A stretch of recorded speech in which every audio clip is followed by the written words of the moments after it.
Hasseth. Present. Commissioner Herbert. Here. Commissioner Vichelek. Here. Please join me in standing for the Pledge of Allegiance. I pledge allegiance To the flag. Allegiance to the flag of the United States of America and to the republic for which it stands, one nation, under God, indivisible, with liberty and justice for all. Before we proceed, I'd like to ask for a minute of silence to honor the recent passing of our friend, our neighbor, and our community leader, Jerry Gray.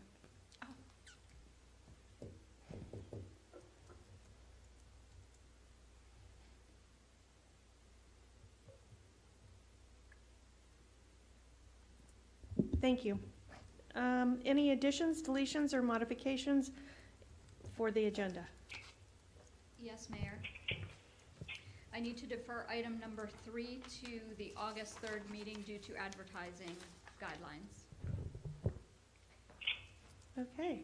I'll entertain a motion on the approval of the agenda. So moved. Second. Do we have to say with number 3? As amended? Oh, as amended. Thank you. I move to accept. Okay. That is a motion by Commissioner Hurlbert and a second by Commissioner Vichelek. All in favor signify by saying aye. Aye. Motion, motion carries unanimously. There are no presentations for this evening, so Clerk Armstrong, would you please read the announcements? The next regular Town Commission meeting will be held on August 3rd at 6 p.m. at Town Hall, and a budget meeting will be held on August 3rd at 2 p.m. at Town Hall. The next Planning and Zoning Commission meeting will be held on July 20th at 8 a.m. at Town Hall. The next Septic to Sewer Citizens Advisory Committee meeting will be held on August 6th at 8:30 a.m. at Town Hall.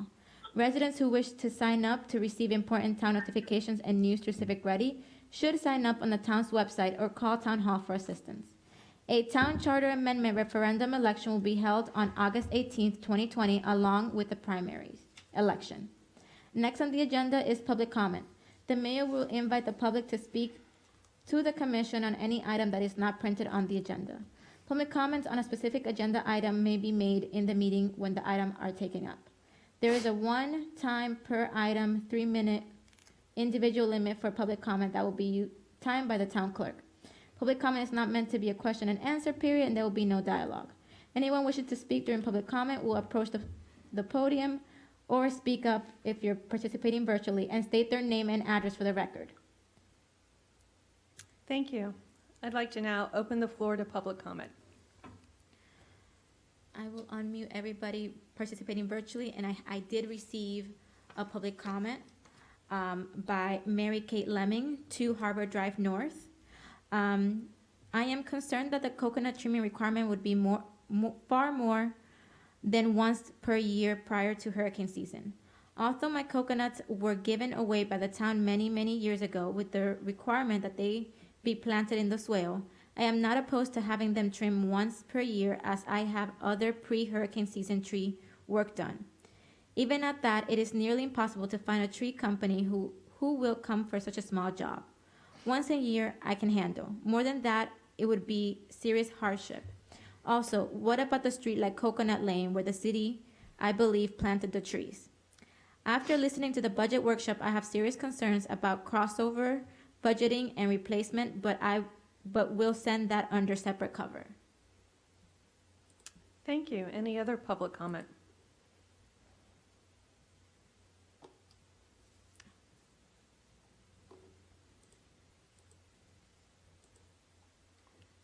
Everybody has been unmuted. Okay. Is it possible that you could show us the screen like you did at the last meeting? Yeah.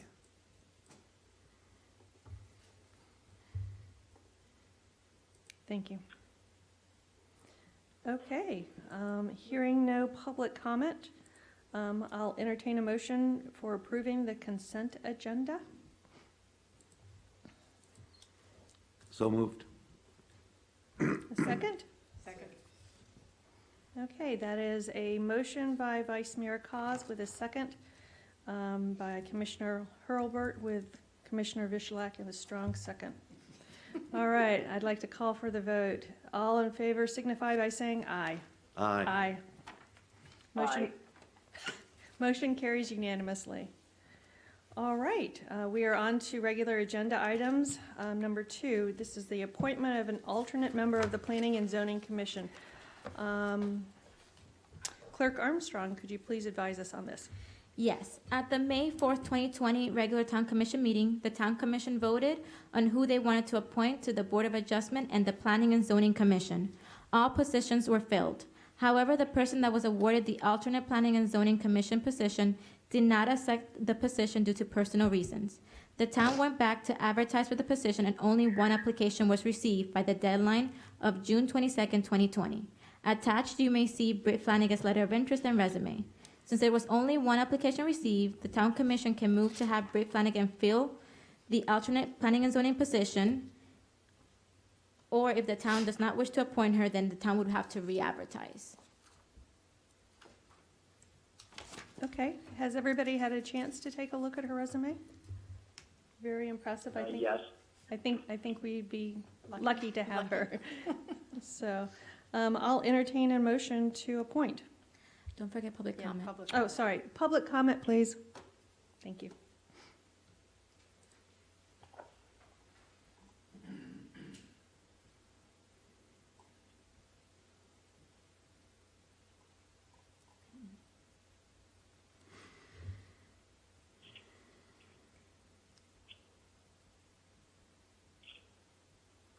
Okay. Mine shows that almost everybody is muted. If they mute themselves, I can't unmute them. So if they're physically muted, no matter how many times I press the unmute button, Okay. it will not mute. But don't we ask them to mute themselves? Mm-hmm. So, Okay, it's a yeah. little glitch. Yeah, Mhm. I was just making sure. All right. Hearing no public comment, any commissioner comment? Nope. Nope, impressive, thank you, Barbara. I'll entertain a motion to appoint. Motion to appoint Britt Flanagan as the alternate Second. member of the Planning and Zoning Commission. I'll second. Okay, that is a motion by Vice Mayor Cos with a second, Commissioner Holbert. All in favor signify by saying aye. Aye. Aye. Aye. Motion carries unanimously. Thank you very much, Britt, for your volunteering. You'll be a wonderful addition, and I'm sure you'll enjoy it. Maybe. All right. Agenda item number 4. This is the first reading of ordinance 2020-03. Clerk Armstrong, could you please read the ordinance 2020-3 by title only? An ordinance number 2020-03, an ordinance of the Town of Ocean Ridge, Florida, amending its code of ordinances by amending Chapter 66, Environmental Regulations, Article 4, Landscaping, Division 3, Tree Permits, Section 66-152, Duty to trim coconut trees to require the trimming of coconut trees in the public right-of-way by an adjacent property owner, providing for codification, repeal conflicting ordinances, severability, and an effective date. Okay, thank you. Town Manager Stevens, can you please advise us on this item? Absolutely. As you may recall, the Town Commission approved ordinance number 2019-11 last year, which requires coconuts to be trimmed by July 1st of each year to avoid hazardous conditions during hurricane season. Since that time, we have had several residents come to the town and request that we take over trimming coconut trees that are in the right-of-way adjacent to their homes, even though they had been trimming them before. If the town were to take over trimming all coconuts from trees that are located in the right-of-way, it would cost the town approximately $40,000 to $50,000, as there are hundreds of coconut palms in the right-of-way. The costs are $90 per tree per year, and that includes 2 trims. Ordinance number 2020-03 that is being presented for first reading clarifies that all property owners are required to trim coconut trees in the adjacent public right-of-way that is contiguous to their property, which was the original intent of the ordinance approved last year. If approved, this ordinance will become effective on second reading on August 3rd. Okay. So with this ordinance as it reads today, prior to discussion, is there a number of times that it has to be? Reading of the ordinance, unless I'm missing something, was just we had required a July 1st trimming, correct? If you had coconuts. If you had coconuts. That is correct. Chief? In the original ordinance, there was indication that your seeds for the duration of hurricane season, which is why I believe the comment was made about having to trim more than once. But back to my original point, there was, sometimes that, I guess that would happen and sometimes it wouldn't. You don't have full-blown coconuts within 6 months in a hurricane season, do you? I don't. No, not within 6 months. Not new ones, Not right? generally. You get the little tiny seeds. Yeah. For like a month. If you cut them off, then. Then they don't grow into coconuts. Yeah. Yeah, But your tree gets taller, quicker. yeah, It does. which makes it harder to get. Right. All right, well, I'd like to go ahead and open this up for public comment. I believe we've already heard from Mary Kate Lemon. Is there any other public comment? The public participating virtually have been unmuted.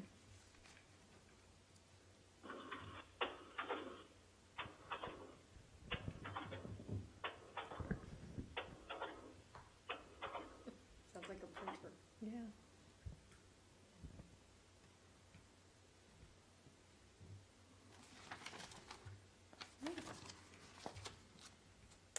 Hearing no public comment, I'd like to open it up for commission comment. Sure. The way I read this in the intent last year was that all the homeowner was required to do was to clean their coconut tree by July 1st each year. And I think this twice a year has snuck in because that's what Swain does, which I don't know, the commission didn't ask him to do it twice a year, but I think maybe the town manager has him do it twice a year. We do ours twice a year. Is there a particular need for that? Probably keep them Mhm, to clean and keep them neat clean, because it's right. town property. But back to your question, it doesn't seem to say in here that we're requesting Right. twice a year. No. So that's what we need to be clear, especially with Mary Kate's question, correct? Yeah, Correct. that's correct. It says in here that all coconut trees in the town shall be required to be trimmed annually by July 1st of each year. Right, so if the coconut tree is in the right-of-way adjacent to a homeowner, the homeowner only is required to trim it once a year by July 1st. That's correct. Correct. Actually, we should probably clarify that. Mhm. Because if they Right. trim it in January, No, they've made the deadline. If I can, just the verbiage in here, it provides, and maybe we could clarify that, shall be trimmed annually by July 1st of each year, so that on July 1st of each year, all coconut trees in the town shall Are be free of free of coconuts. coconuts, coconut blooms, and dead or dying fronds. So That's good. whenever they want to have it trimmed, as long as on July 1st, Gotcha. we don't see Right. that stuff, then they're in compliance. Correct. And to Commissioner Cos's point, I'd like for us to take a look at this year as, after we do our first trim for our town ones, to see if there's really a need to do it one more time once we are out of hurricane season. Because if we can take that 90 per tree and take it down to 45 Right. bucks a tree, it sure would help. Maybe you could alert us when the 6th month is there, so commissioners can drive around town and take a look. Take a look at Sure, the I'll ask second Billy. time. Mhm. Okay, so we're clear. Do we need to add that in there, Brian, about where it just says trim by July 1st? But it's already in there. Okay. It's in there. My understanding is that when the town cuts prunes the coconut trees, the fronds, you're cutting back a lot of live fronds. On a coconut tree, you have, say, on each side, 6, 7 fronds, from the newest one all the way down to the one that is the oldest, and they're cutting back probably 3, 4 of them, Yeah. leaving only 3 of them up, which then over the next half year grows down to those will be the oldest ones, and then they will need to be recut.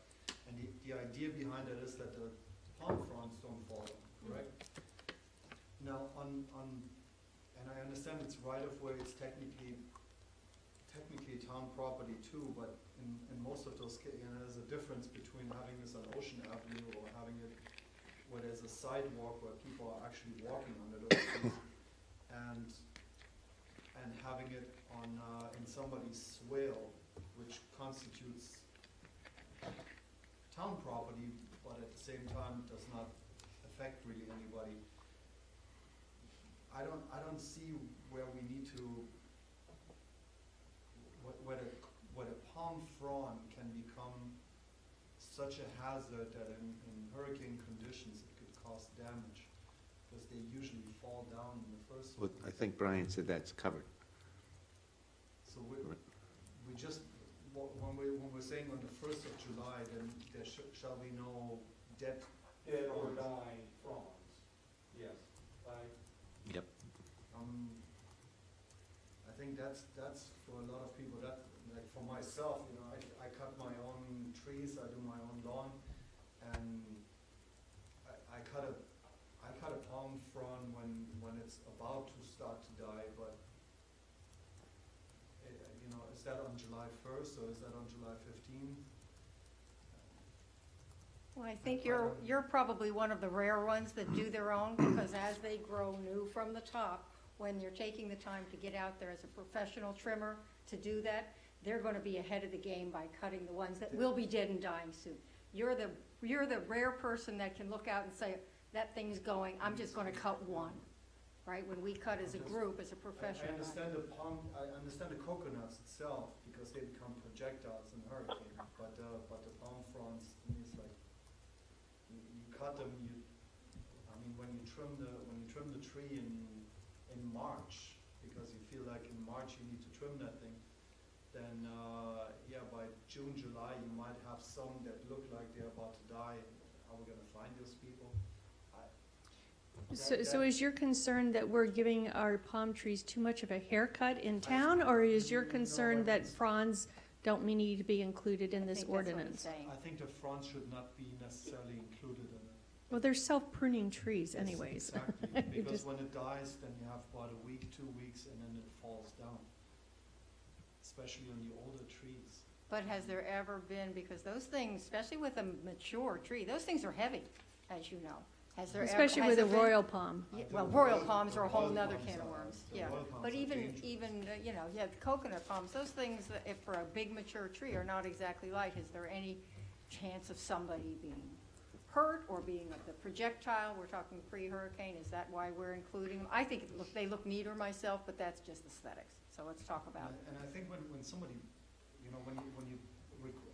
again, the intent of the ordinance is to create a safe space Right, for that's the what I'm neighbors asking. that live next to houses that have coconut trees.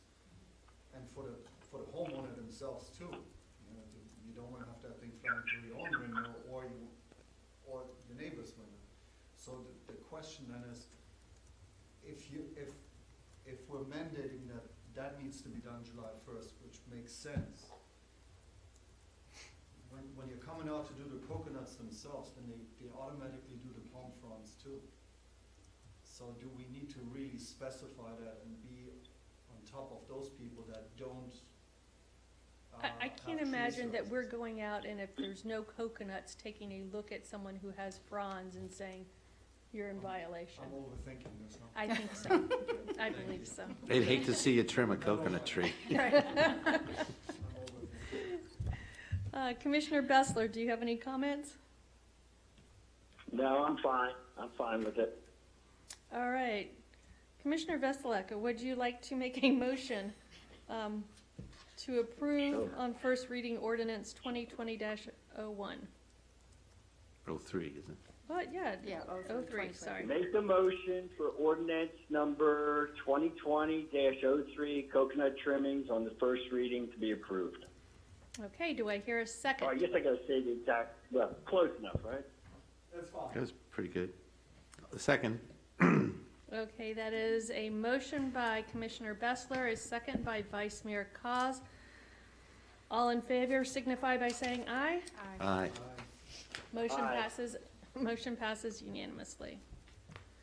All right, agenda item number 5, to appoint a voting delegate for the Florida League of Cities annual meeting. Town Manager Stevens, can you please advise us on this item? Certainly. The request in front of you today is to designate a voting delegate for the Florida League of Cities, and staff recommends that the commission appoint the same delegates that were appointed to the Palm Beach County League of Cities, so that anyone who registers to attend the conference is eligible to take on the role of delegate for official business. Mayor DeHasseth is the primary voting delegate for the Palm Beach County League of Cities, and the rest of the town commission and the town manager are the alternate voting delegates. Okay, I'd like to open it up for public comment.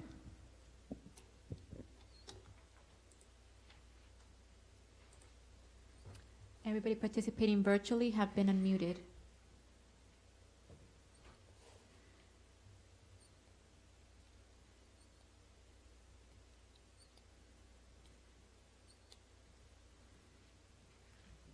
Okay, I'd like to open it up now for commission, What was that? for commissioner comment. That's us now. That's you. Yeah, do you want to continue?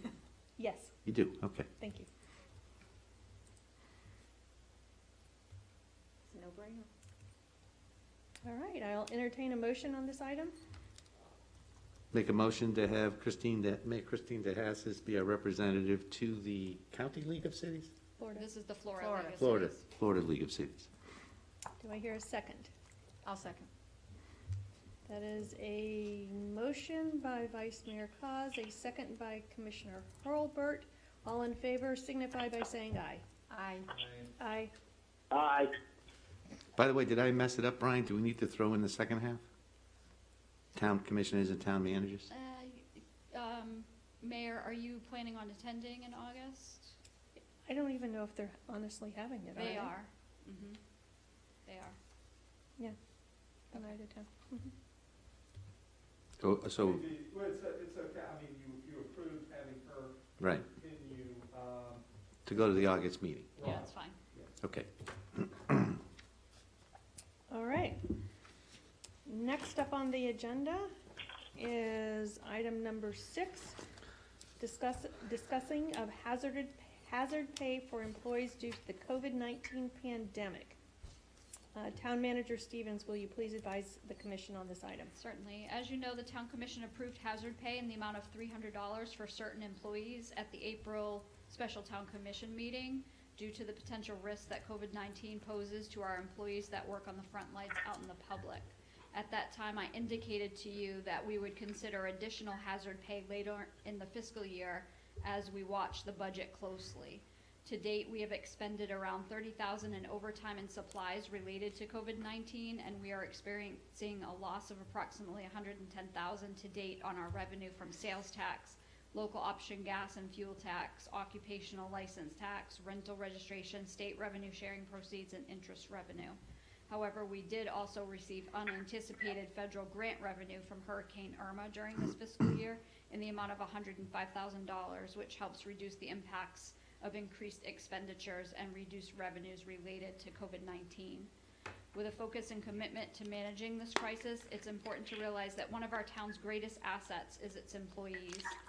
We value and appreciate the work that is being done and the potential risks that COVID-19 poses to our employees, and we will continue to make every effort to protect our employees in the work environment. I'm very proud of all of our town staff and have heard from residents and town commissioners that we have done an amazing job through this pandemic. With that said, it is the recommendation of management to grant hazard pay in the total amount of $500 for all employees, and we have a total of 30 right now. The financial impact on the town will be $15,000. Our employees have been extremely dedicated to the town throughout the pandemic. When other municipalities were paying employees 40 hours for a 20 or 30-hour work week for telework and flexible schedules, our employees showed up to work every day throughout the pandemic in order to serve our residents with the same level of service that they always enjoy. Even though the service was no longer face-to-face, we implemented a drop box outside of Town Hall so that we could continue serving the public without missing a beat. Our employees went above and beyond to continue their regular workload while also implementing additional pandemic policies and procedures. Ocean Ridge was one of the first towns to reopen facilities to the public and begin in-person town commission meetings as well. Although we have implemented safety precautions, all employees have been working in hazardous conditions since the reopening of town facilities, and I recommend rewarding our employees for their commitment and dedication to the town. Okay, at this time, I'd like to open it up for public comment.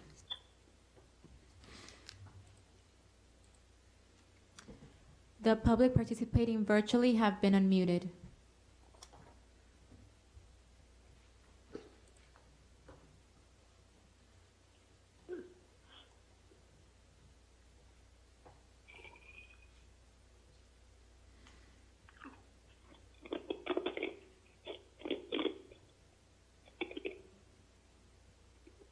Okay, I see no public comment. I'd like to open it up for commissioner comment, and there's been several write-ins that it's been very difficult to hear us. So if you could please lean in as close as you can to your microphone, that would be wonderful. Okay, Vice Mayor Cos. Well, I don't want to be Scrooge, but if I'm hearing this right, we did this in April.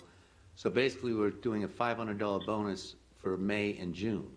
So what I would want to hear is that this is the final bonus. Are we going to be put in this position, let me see, July, August? You know what I mean? Is this setting up to be a rolling $500 bonus every 2 years, every 2 months?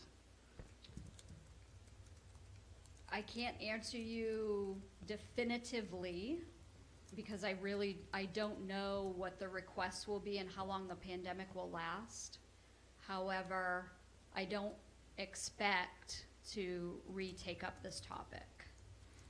Perfect, that's great. And I'm not trying to disparage anybody's work. I mean, you said yourself you did great work, which I thought was kind of funny. But the police and the town have done fabulous work during this period. So I don't want to nick them for doing that. I just want to know that there's an end in sight to the bonus situation.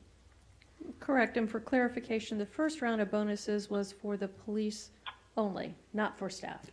So this is widening the net a little bit. Commissioner Vishalak. Yeah, I had the very same thought as Steve did, that I don't have a problem with it doing it this once, or second time around, really. But I do not want to make this a permanent thing where every month, 2 months, we have to have this on the agenda.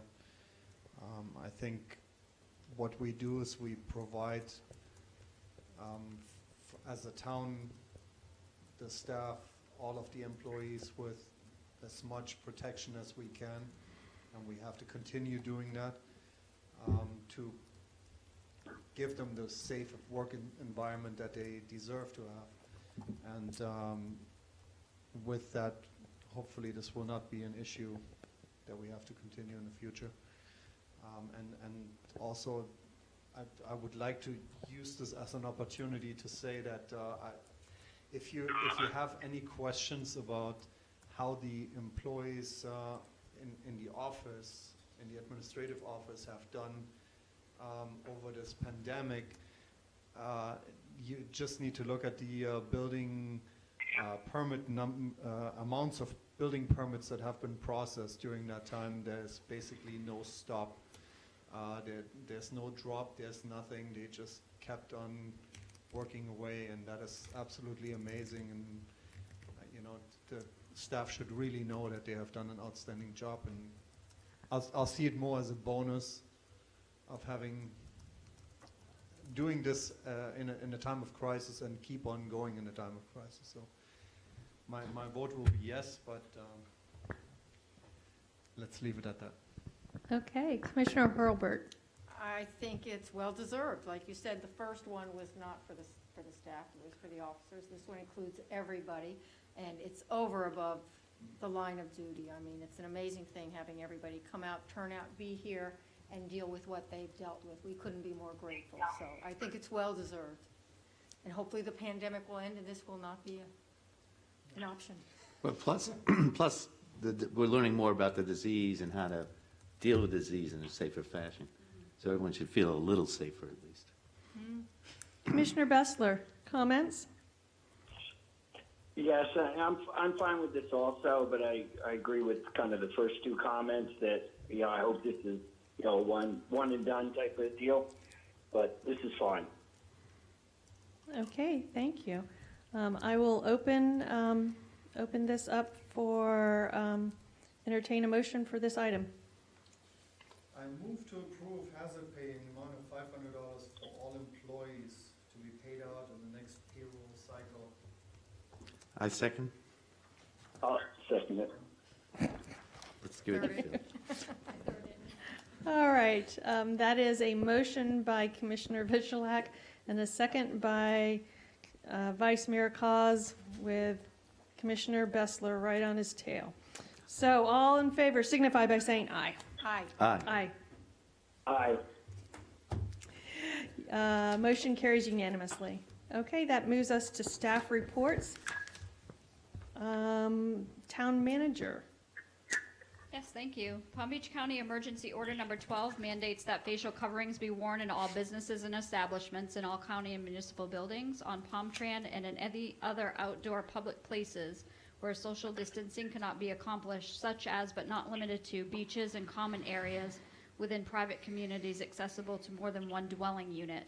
The order became effective on June 25th and ends July 24th unless extended by the county. Persons not wearing facial coverings as required face a fine of up to $250 for the first offense and up to $500 for repeat offenses. There are certain exemptions in the order, and we invite the public to review that emergency order on the town's website. We thank the public for your patience as we continue to provide a safe environment for Town Hall, for the public and our employees. As a reminder, persons accessing the beaches shall follow CDC guidelines by distancing themselves from other persons by 6 feet or more and limit gatherings to no more than 10 people. Parking, unloading, and passenger drop-off is prohibited along Old Ocean Boulevard and A1A. And this gives me great pleasure to tell you, after a lengthy search, our new building official will be starting on July 13th. Yay! He is in the building. He is here. I introduce you to Durrani Guy. He comes to us from CAP Government, which is a company that provides building department services to some of our neighboring communities. He was the chief building official for the cities of Riviera Beach and Belle Glade during his tenure there, and was a plans examiner and inspector for the village of Palm Springs prior to that. He has an associate's degree and over 2 decades of experience in the construction industry, and we feel that he will be a great addition to our team in Ocean Ridge. Please join me in welcoming Mr. Guy to Ocean Ridge. Yay! We're extremely excited. Speech. Would you like to say anything to the town commission, or? I would towards this 10 building. Oh, okay. He wants to do a building official report. That is excellent. Okay. Welcome. We met with our grants administrator recently to discuss the process of applying for a planning grant for septic to sewer conversion. The deadline to apply for the grant is July 31st, and we are currently working with our grants administrator on this process. There are no matching funds for this grant, which means the rest of the planning process will be paid with grant funding if the grant is awarded to us. At the end of the planning process, the Septic to Sewer Citizens Advisory Committee and the town engineer will have a solid master plan for septic to sewer conversion and recommendation for the town commission based on their findings. And that's great news too. I hope we have really set the foundation to get this grant, and I think we have a strong position to receive it. So we'll find out later on. The city of Boynton Beach has agreed to extend our potable water contract for a 1-year period, which will give us additional time to negotiate a new contract. I'll keep you all updated as things progress. And you have already had a preliminary meeting with Raf Telus to start that ball rolling. Yes, correct. Okay. And did the Boynton extension, was it at the same rate? Yes. Yep, good. Same terms and conditions. Okay, let's move on to staff report. Attorney Shutt, do you have a report? No report. All right. Police chief.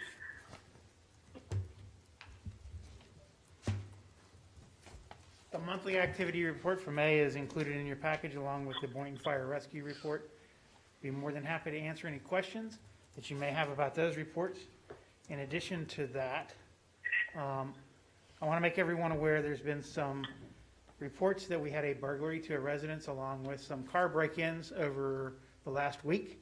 That is true in the area of Mid-Lane, Woolbright area. I want to assure everyone that we have identified the person responsible for that. He was a known criminal in the West Palm Beach, Boca Raton, Delray Beach, West Palm Beach County area. He was picked up by the sheriff's office and has since been released, and will be seeking charges against him very soon.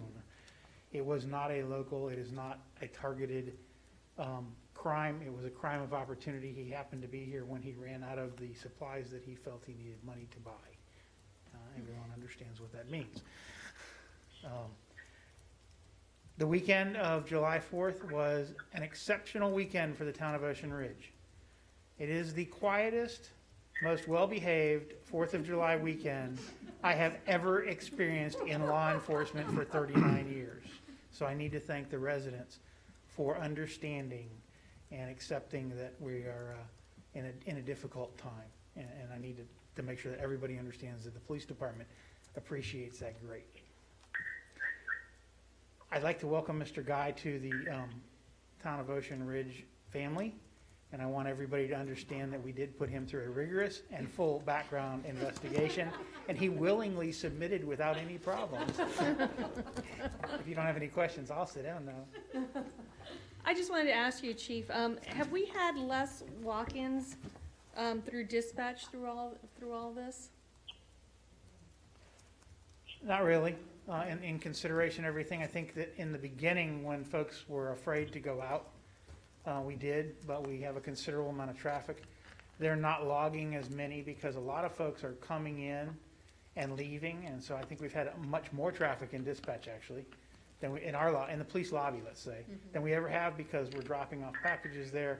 We were using that for an exchange of papers. We were using that when town hall had no means other than that to do it. So I think it's probably about normal.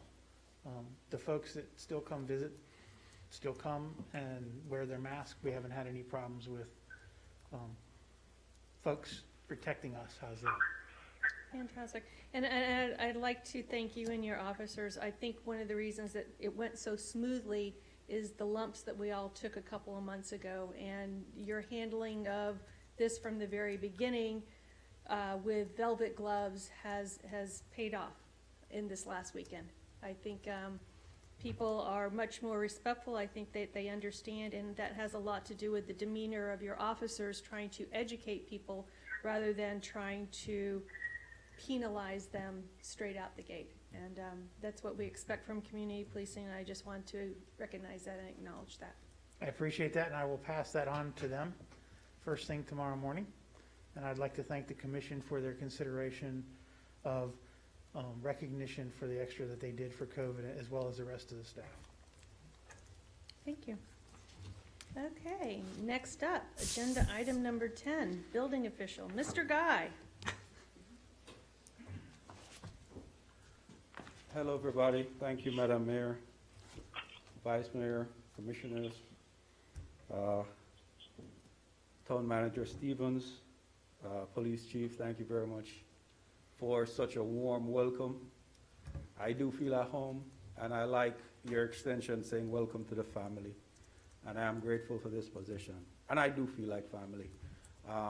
Very excited. I've only heard great things about this city, and look forward to continue the professional service that I've noticed so far. Everyone operates at a very high level, and I look forward to joining the team and resonating with the wonderful work that you guys are doing so far. Thank you. Jamaican? Yes, I am. I love it. I love it. Wonderful. You don't have any questions about his report? The report's, it's Lisa's report, and it is as it stands. I had a question. Did you get a chance to spend any time with Wayne? I know you guys were a month apart here. Well, I somehow am following Wayne all over the place. I went to Palm Springs just after he left, and we've met a few times, especially at BOAF. and a few occasions that we met when we were doing the CAV for flood management and that kind of stuff. So, you know, we, know each other and stuff, and, I don't expect to be following him to North Palm anytime soon. So. Thank you. No. But to answer your question, Vice Mayor, yes, Wayne will be available to kind of ease him into the transition and let Correct. him know. That's what I was getting at. Yes. Do you have opportunity to speak to him He will, yes. for the insider's guide, you know? Absolutely. Thank you. Okay, thank you and welcome. Welcome. Okay, this is going to be a record quickie meeting. I love it. We are now to town commissioner comments. And the first was a continuation of the live audio feed for all future public meetings. That would include not only commission meetings, but planning and zoning, board of adjustments, whatever other meetings we had. So I think it's pretty self-explanatory. Town Manager Stevens, do you have something to add in terms of this? I don't have anything to add right now, other than to say if we do continue with the live audio at this point, after the state of emergency is done and the governor does not extend our ability to attend via audio capabilities, we could still provide it, but it would be a one-way where people could listen in but not provide comments. But we need to hear more from the governor and find out how it will be handled. Correct, and that was the intent of why I wanted to bring it up and just have a discussion. It was not about advocating that we as commissioners could all attend remotely. That is really up to the governor and his orders, but we've heard from a lot of other residents that either they're still hesitant to come out to a public meeting and/or they really like to be able to sit on their couch with a cocktail and listen to us. Crazy people, but We should get royalties for like a TV show. Exactly, for comedy. So I would just like to open it up for commissioner discussion and really trying to see if we have a consensus to allow staff to go and find out how much this would cost. I anticipate it would be de minimis in terms of how much it would cost us. It doesn't get a two-way with our residents, but at least it gets us halfway there. So on that two-way, it troubles me. So they can only hear us, they can't comment. Right. So why is that coming about? The cost, I think mainly. What's the difference in cost? Well, not only the cost, but the reason why we can provide the teleconferencing right now is because it's in an emergency order that the governor has signed. So that meaning he pays for it? No, No. no. So we're paying He's for it now. providing the opportunity for us to do it this way. There was no opportunity for us to do it that way before. There's always been the opportunity to have a call-in, and many in Delray and in Boynton, they actually televise, and you can watch it simultaneously as they televise, like at the county level.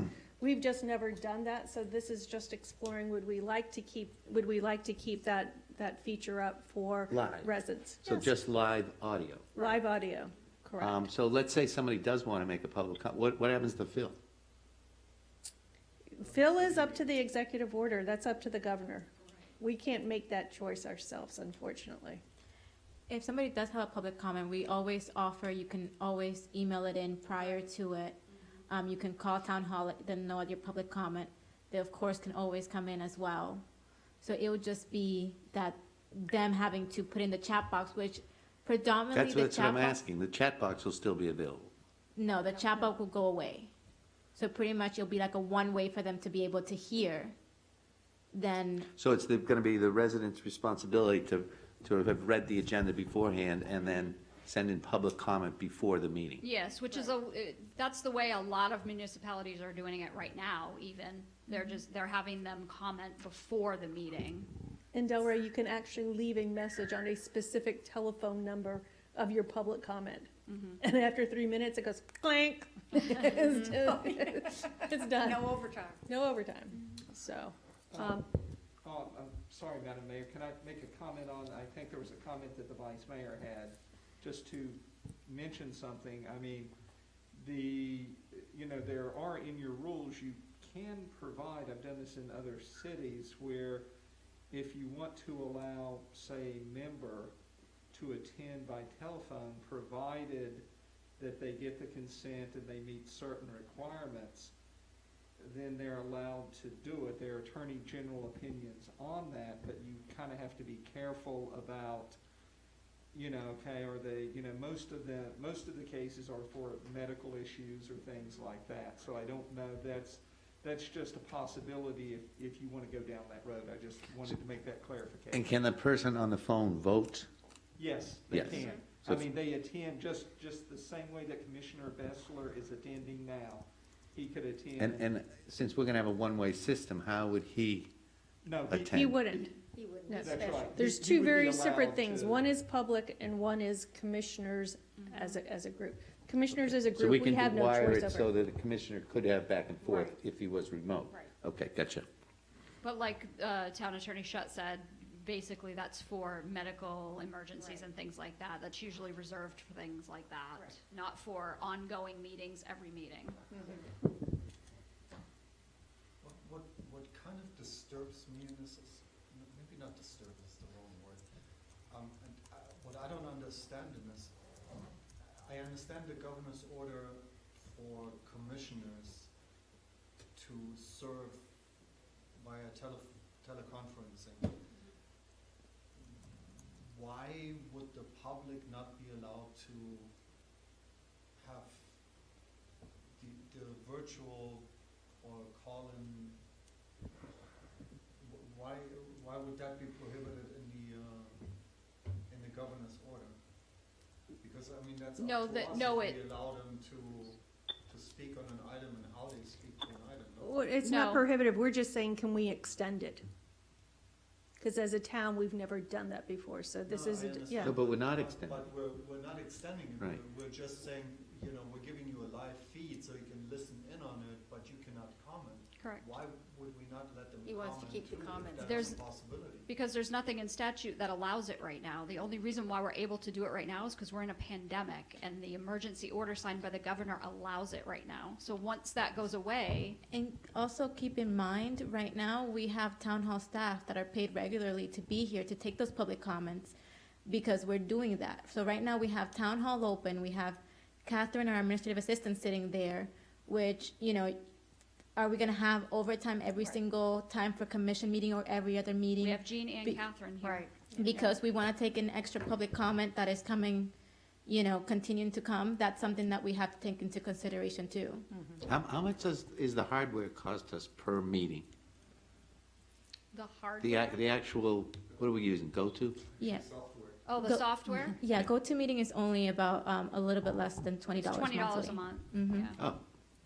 So it's not bad, but it's the It's other the- costs it's the that you. employees, yeah. Right, it's the employees, and then we would have to have extra hardware if we're gonna continue this on a regular basis, because our town clerk can't continue to do this by herself. She's having a really difficult time managing the minutes and doing this at the And- same time. And because of the technical difficulties that we're experiencing, we're probably gonna have to update our system, because I know using the phone is not the best option. We're doing with what we can, but essentially we would have to also look into what other towns do to continue their live feed. Because some of them just have it plugged into, trying to have you speak louder, maybe plugged into the phone so people can plug into the microphone so that people can hear. So, Gets more complicated if we're going to do a two-way system Yes. versus just having the audio, which is what Yes. we're talking about right here and now, is just having an audio feed continue to be available. Correct, and hopefully educating the public enough that they would know that they do have the option for public input, but it has to be ahead of time. So yes, Right. they would have to read an agenda. Right, send an email, make Correct. a call, what have you. Right, I'm not so sure that it would be barred. It's just, I think it's going back to what Clerk Armstrong and Town Manager Stevens has raised, is it's a cost factor because you're allowing it, it's open to the public, they can come and speak, but then you're providing another manner for someone to try to call in. I don't know, I know a bunch of cities that televise and provide this stuff, and I'm not aware of any of them, outside of this pandemic scenario that have allowed public comment that way. So that's, If I may, we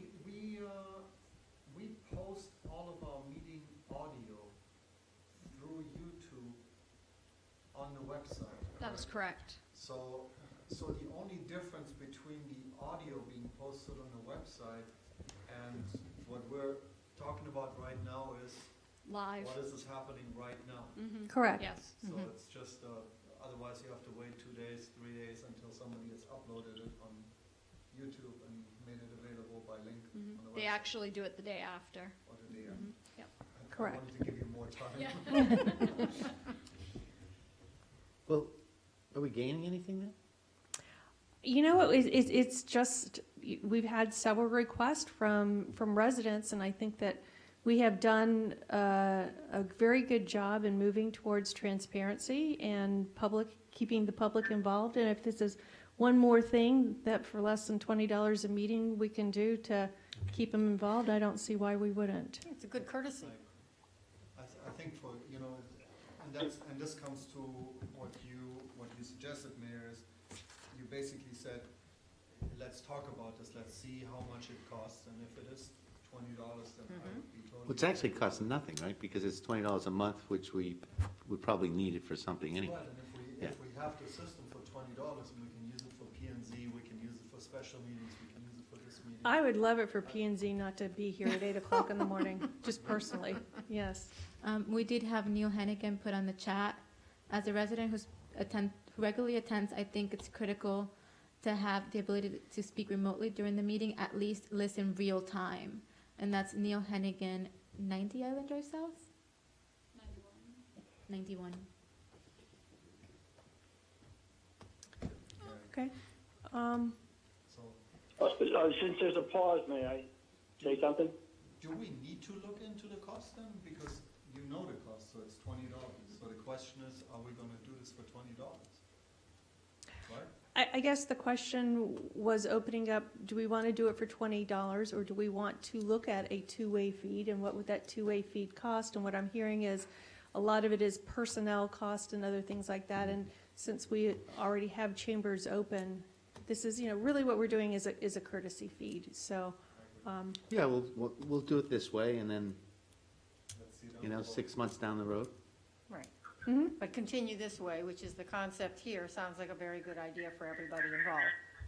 I think Phil wants to say something. Commissioner Bessler.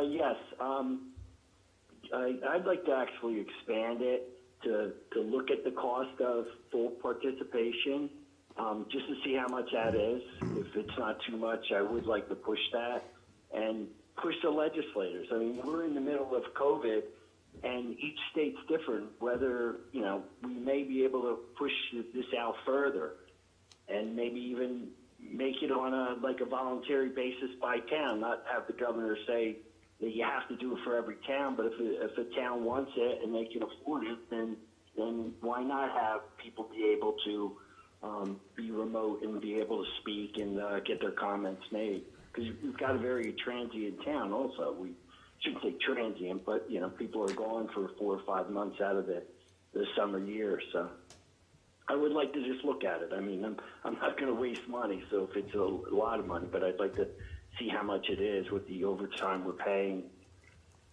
for this. Okay, that it may come with an upgrade to our system too, so if you are gonna do a back of the napkin for us, town manager, just make sure that that is somewhat baked in too, because what I heard from Clerk Armstrong is that if we are gonna continue to do two-way, what we've got going right now, as most people in the chat box would agree, is not the best. But from a personnel standpoint, it's 2 more people coming to, right, so we've got to factor that in. Yeah, and we've got 3 regular meetings, planning and zoning, septic to sewer commission. Then you can throw in, potentially a board of adjustments and a magistrate. So you might have 4 to 5 meetings a month. If we're going to continue doing that, we have to remember our planning and zoning and all those other meetings are during the day. We would have to hire someone at that Right. point, because then we wouldn't have anybody servicing the counter at that point. We wouldn't have anybody, so we would have to hire someone. Your personnel cost jumping. So when you But come up, couldn't we just look at the town meeting, the major town commission meeting compared to the individual sub-meetings? As long as we're gonna do a cost breakout, and it's just look at it as a per meeting versus, you know, if there are economies of scale for having more than one meeting roped into it, but it doesn't hurt, I don't think, hopefully, to look into the costing of it. Okay. Okay, So we have consensus to look into it, right? yes? Yes, yes. Yes, okay. And not to monopolize, but the other thing that I wanted to get some commissioner comments on is there seem to have been quite a few things that we got a little bit of traction on in planning and zoning, and either had a first reading or it's an issue that's been coming and going for a very long time, and I just thought it might help to get the feedback from the commission as to which are some of the items that are in front of planning and zoning, and give them kind of our prioritization wish list, if there is any. They did have one meeting and talked about it briefly on their own. And Town Manager, would you like to bring us up to date as to what their consensus was? Yes, absolutely. At the P&Z meeting last month, the members discussed the priority list and noted that their 3 top priorities are coastal construction control line setbacks and regulations to include dune preservation. That ordinance that staff has been working on is actually going on the July 20th P&Z meeting for discussion. The second item is the unity of title for dune properties. And then their third item was sheds and accessory structures. The sheds and accessory structures is going on the July 20th agenda for P&Z as well. And then the fences and temporary fences will be discussed in conjunction with the sheds and accessory structures at the July 20th meeting. They would also like to move forward with discussing the blight and property maintenance code to include construction site management and the demolition code. They removed scooters topic from discussion, and they did not discuss priorities for signs, right-of-way encroachment, streetscapes, or protecting our canopy.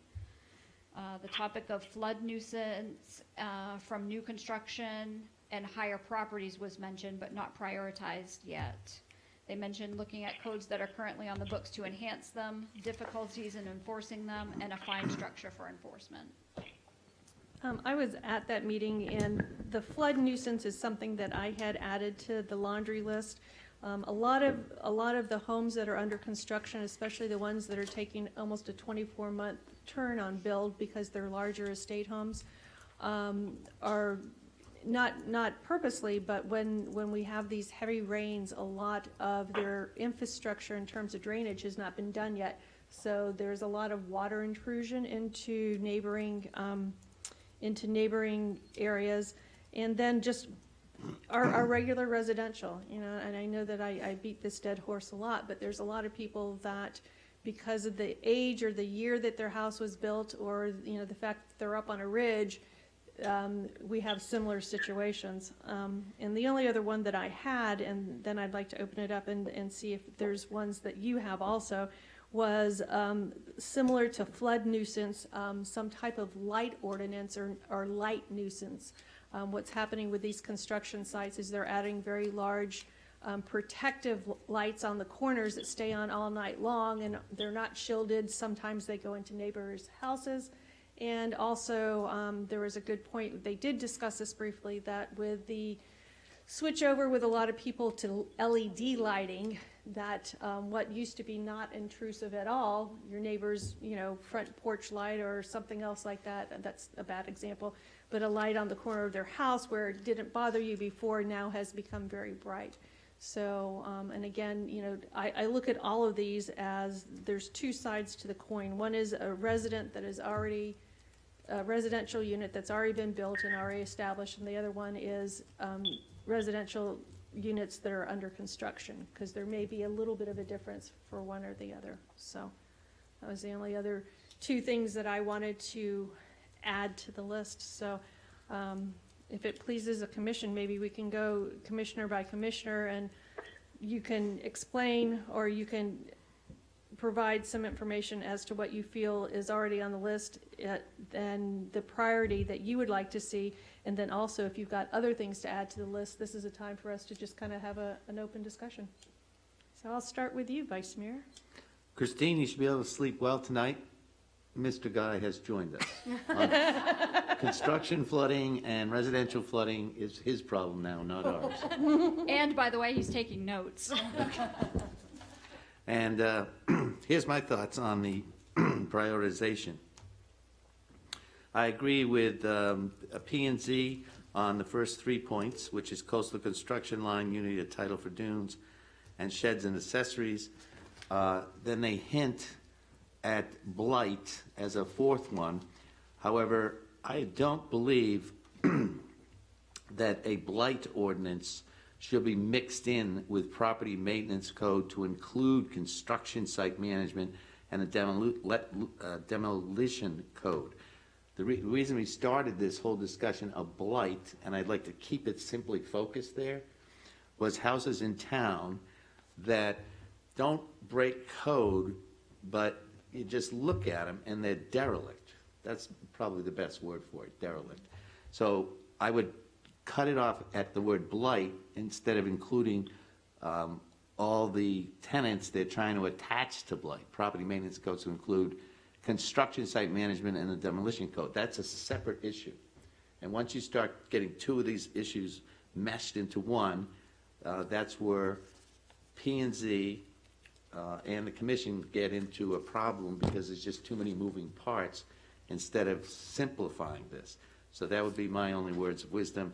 Make number 4 blight as in existing blight, or whatever word you need to put in there. And then could we have and I agree with you, and I think that we had an ordinance before several months ago that signs was mixed in with beach crossover, was mixed in with something else, and it just became untenable, but Yeah. there was too much things. Could we have blight as one, property maintenance as another, and then construction site Sure. management as a third? As long as blight's on its own, because I Yeah. gotta tell you, all these things here are manageable. Blight is going to be really difficult to define blight. I think the reason why blight and property maintenance is in the same sentence is because blight is in our property maintenance code currently. Without saying what blight is, that's the problem. Yeah, so that's why it's together. It's because that's where it's located in our code currently. So we could break it out into a separate, and hopefully some wise person on P&Z will come up with a description of blight that won't intrude on private property rights. That's what we're hoping for. I was in that meeting too, and my understanding of how it was grouped with the blight in conjunction with demolition, in conjunction with management, construction management, was that it would have been separated. Okay. It was not I don't think it was intended to be all lumped into one, where an existing house that is 30, 40, 50 years old, whatever, that has fallen into disrepair is lumped in with the construction yeah. management Good. directly next So we to could it. just draw a line, right, put the period And here. I think they understood that.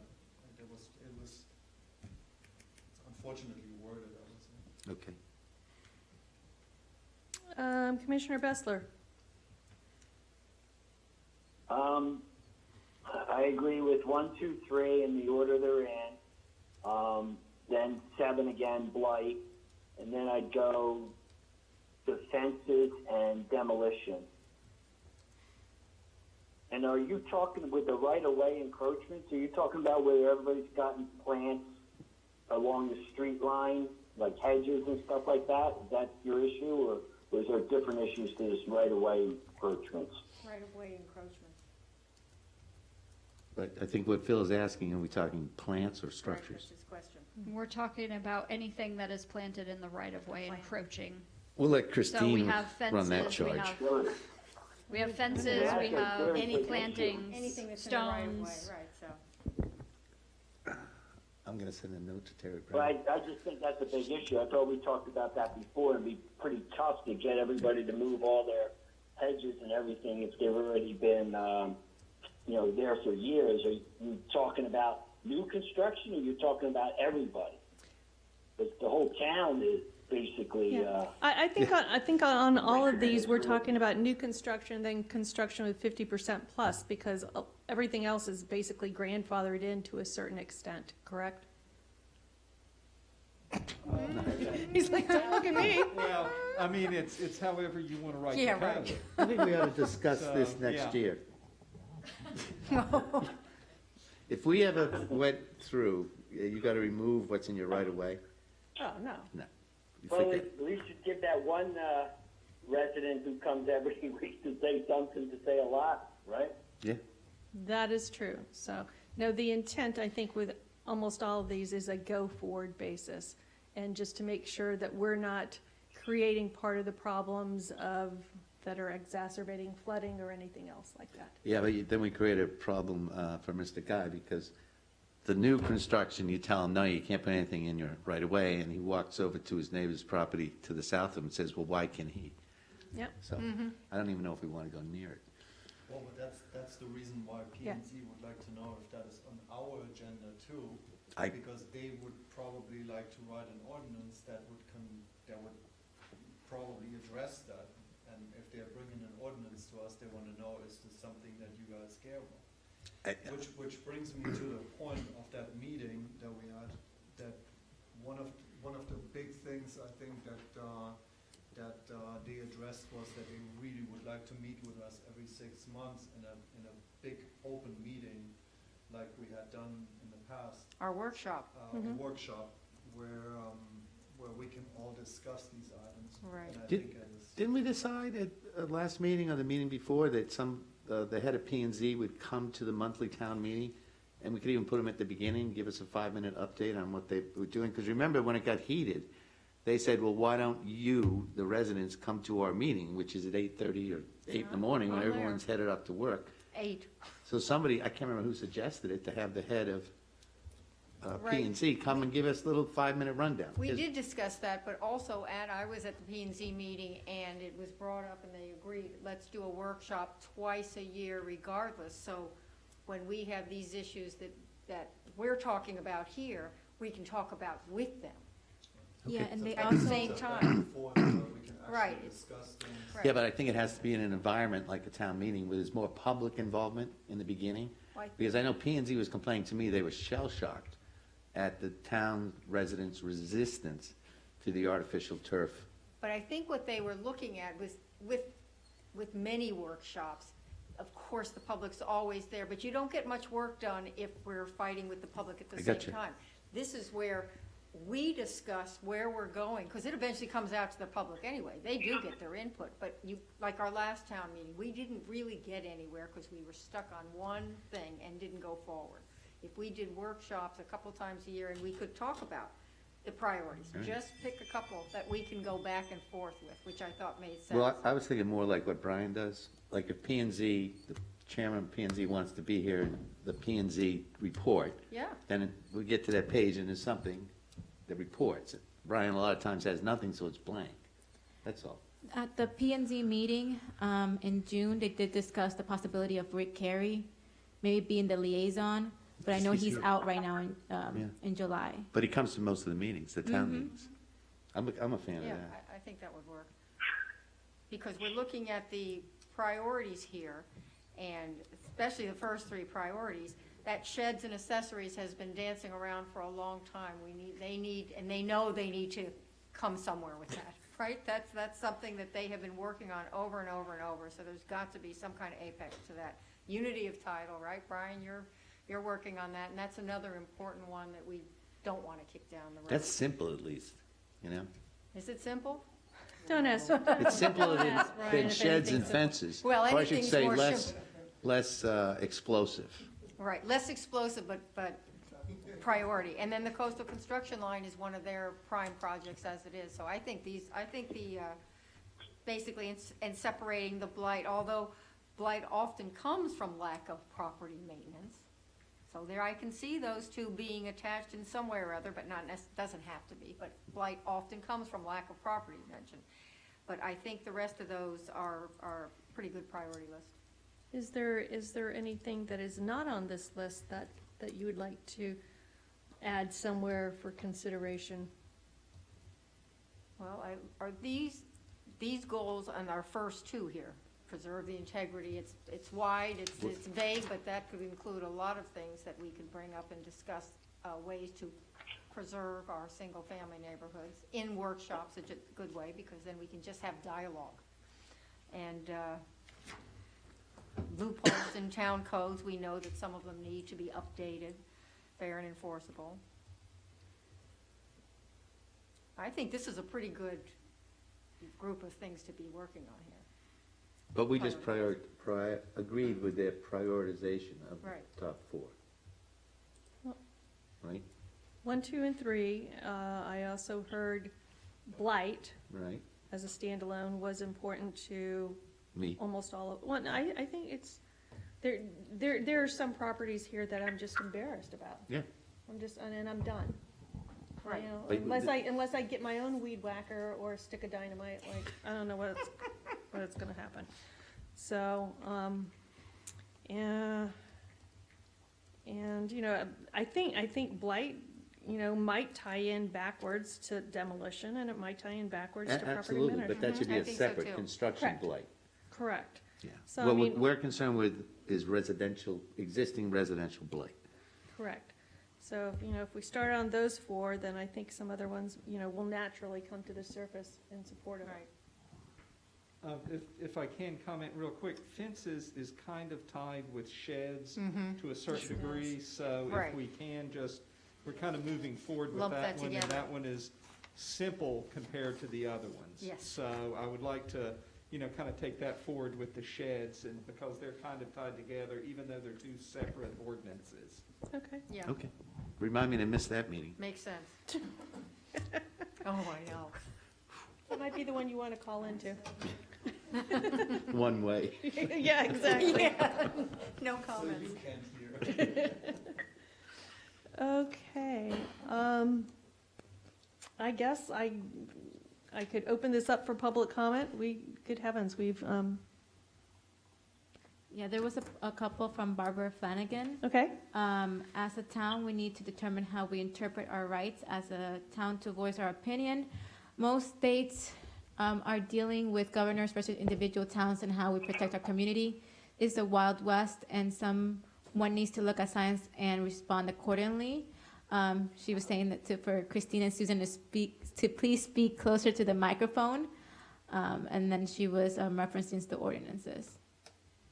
By the way, I don't think Britt was on There you go. when she found out that she was the alternate. she was on. She was She on. was on. Yeah, she was on. Mhm. Congratulations. She- Okay. Anything else that anybody else would like to bring up? Sorry, she also mentioned, is it possible that everybody could be go-to-meeting, because it appears that those who are in the go-to-meeting have a better audio, that would save the town money maybe, and we could all hear the dialogue better, just a suggestion. That was from Barbara Flanagan, the Yacht Club. Fantastic.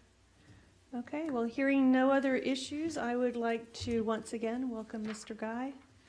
And the meeting is adjourned at 6:22. No, 7:22. Time we're moving backwards. If we haven't scared him away. Yeah.